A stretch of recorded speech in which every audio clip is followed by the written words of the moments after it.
Hey everyone, Sylar here. You probably remember me from the Zoom video that came up a couple of weeks ago. Anyway, you should go watch that if you haven't. I just basically show you my Zoom show setup. So even if you're doing a Zoom show, maybe you'll just learn one thing that would be useful. So you should go check it out, or not, do whatever you want. I'm not your dad, I can't tell you what to do. Anyway, let's get into today's thing, which is a switch for Zoom shows. I mean, I'm sure this works in real life. I have variants for this in real life. It's a weird thing that's been used, and you probably thought about it as well. It's just I literally have been using it in Zoom shows since last March, so for a year now. So I can guarantee it works. It fools people, and basically I have a new show and I don't use it. So I thought I'd share it with you guys to see if you can use it or maybe come up with something better. So I use this because I need a drink forced, basically. So what I have is 5 cards with drinks on them, right? You have like Coke, coffee, tea, no drink, and water, right?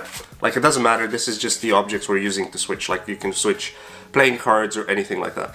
So what I do, like, this is a weird, sorry, I just realized this is a weird scenario because this is not how like the show is, because for the show the camera is way lower and my laptop's kind of around here, right?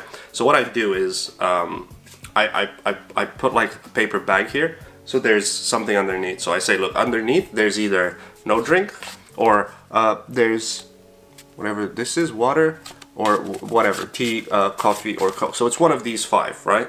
Now what I'm gonna do is unmute one of you. Perfect. So Sarah, could you give me a number between 1 and 5?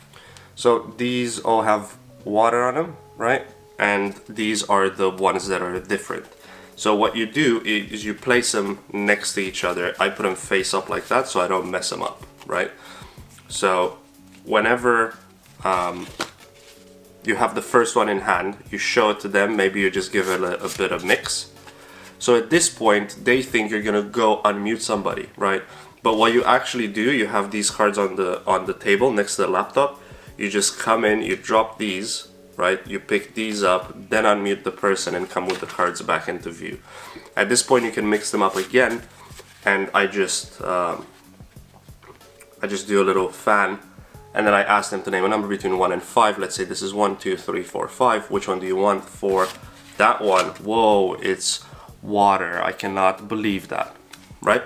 So, like, again, I know it sounds dumb, but I've been using this to force a drink for over 100 shows now, and it's one of the highlights of the show that people message me and they're like, oh my god, how'd you get water, or whatever. Because basically the trick is I get it wrong and then something happens and whatever. Like, I use this sort of with other things, and I thought I'd give you a glimpse into another way of using it. It's not exactly my method, it's not exactly the thing I use it for normally, but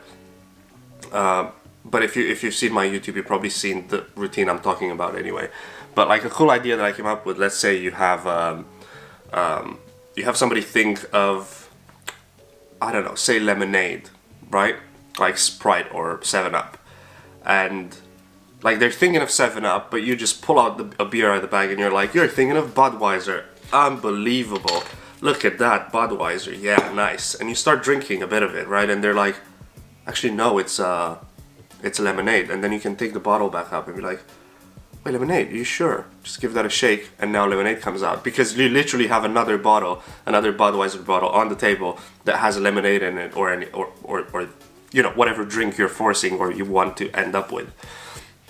Now the reason I wanted to teach you this is, like, yeah, I know it's silly, but the thing is, I use these types of switches like in real life. Like, I'll literally have 5 cards in my hands, and I'll have another 5 cards in my right pocket, and I'll literally just go into my pockets and come out with this hand with the new 5 cards. Or I'll put a bottle behind something and take it back out just for a split second to switch it for something, but nobody actually thinks of that.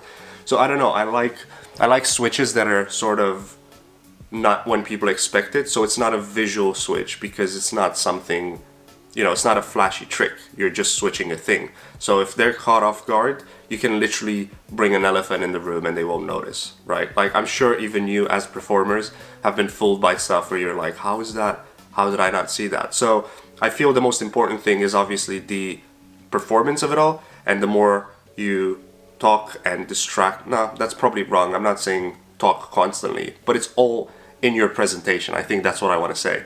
It's all about the show and you, and if it doesn't matter what switch you use for a trick you need, as long as the presentation is great and the people are entertained, then they won't see the switch regardless of whichever you use. So anyway, hopefully this was helpful. Let me know in the comments if you enjoyed this Zoom video. If you guys are enjoying it, then I'll do more on Zoom stuff and Zoom tricks and whatever. I'm sure this is here to stay for a long time, even though we'll probably come out of lockdowns pretty soon. But people will still be doing Zoom shows because it's cheaper to hire people, and it's cheaper to not fly people around and book hotels for them and stuff. So I'm sure this will keep going, so it's always fun to learn. If not, you know, let me know what other stuff you want to learn, because I have like 10 restaurant residencies, so I can talk about how to get restaurant residencies. I've been doing a stage show every month for the past 3 years, so I can talk about the process of how I got the room, how I got the space, how I, you know, marketed the show, how I filled up the room every time, how I used the room and the spectators to get me more shows, etc. So it's, you know, the magic industry and business is big, so there's a lot of things that you can learn. I guess just let me know what you would want to learn, and if it's something I'm good at, then I'll definitely be up for teaching you. So yeah, thanks a lot for watching another video. Make sure you subscribe to my channel, which is Sylar Magic right here. And also, I'm doing a Zoom show, not this Sunday, next Sunday, the 14th of March. So it's only £5 if you want. Hopefully the link is in the description also. Thanks a lot. See you all later. Bye.